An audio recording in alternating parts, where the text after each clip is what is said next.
Акутагава Рюноске, или красотата на последния поглед. Преведено от френски. Смътна тревога. ぼんやりした不安。 Тези думи, нахвърляни набързо от Акутагава Рюноске преди да погълне отровата в зората на 24 юли 1927 година, са като ключ към всичките му писания. Той бил на 35 години, оставил след себе си близо 150 разказа, в които блясъкът на изкуството и мъките на съществуването се сговарят, за да придадат на творчеството му неподражаем ореол, и смайването на една Япония, която смътно предчувствала в тази смърт края на цяла епоха. В дома на Хадес. Мнозина образовани японци са преминали в младостта си през период, силно белязан от този издържано интелектуален писател, обагрен с безгрижна ирония, но който под привидната си небрежност зле прикрива нещо нервно, неспокойно, несигурно, подобно на онези куртизанки, чиято приветлива усмивка не успява да заболи неразположението, което се надига в тях и което в даден миг избликва на повърхността на съществуването, за да го погълне. Затова и от загадъчното му самоубийство насам душата на Акутагава броди с японската словесност. Ендо Шюсако разказва този натрапчив сън. Бях в тъмна стая, срещу Акутагава Рюноске. Той стоеше пред мен, без да пророни дума, с наведена глава и скръстени върху протритото си сиво кимоно ръце. Изведнъж се изправи, отмести бамбуковата щоря зад себе си и влезе в съседната стая. Знаех, че това е светът на мъртвите. Тогава се събудих. Защо ли толкова често сънувах толкова мрачни сънища? До мен жена ми спеше спокойно. Как да не помислим за Илиада? Когато Ахил вижда на сън сянката на Патрокъл и протяга ръце, за да я улови, напразно, душата бе изчезнала под земята, подобно на дим. Уви, значи има, дори в дома на Хадес, душа, или пък сянка, тъй се завръща и Акутагава, позната сянка, в паметта на един народ, който отказва да го остави да изчезне целият в дома на Хадес. Под знака на дракона. Акутагава бил наречен Рюноске, син на дракона, защото се родил на 1 март 1892 година, в часа на дракона, в деня на дракона, в месеца на дракона от годината на дракона. Лудостта на майка му, когато той е едва на няколко месеца, му завещава по-скоро ужаса от една прокълната наследственост. Детето е прибрано от рода по майчина линия, стара фамилия служители на шогуната, който го храни с китайските и японските класици. Сблъсъкът на този традиционен изток със съвременния запад, Мериме, Анатол Франс, Пойтана, прави от него един раздран, разделен, разчекнат човек, един двойствен и противоречив човек.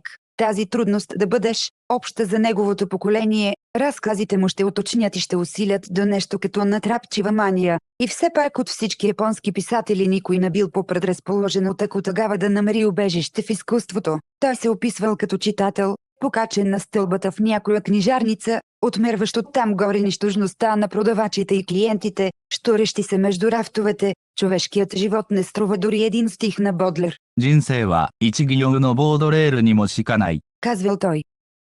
Ослепителната игра на кукловода.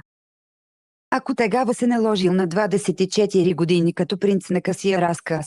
Любим ученик на Нацуме Сосеки, той дори бил набелязан за зет на майстора, тъй наречените му исторически разкази, Рашомон, Въгъсталака 藪の中。 и Дъра, в които той смесва решително модерен сплин с гласовете, които плачат, с гласовете, които се смеят на старата Япония, си остават най-прочутите му творби. Онова, на което им се възхищаваме, не е точността на историка, а бурлескните кукли, смразяващите марионетки на панаирджията, които той кара да танцуват на края на невидими конци чрез своята пишна ерудиция, своята свръхизострена чувствителност, своето вродено чувство за драма, целият свят, прибран в кутия, кукловодът.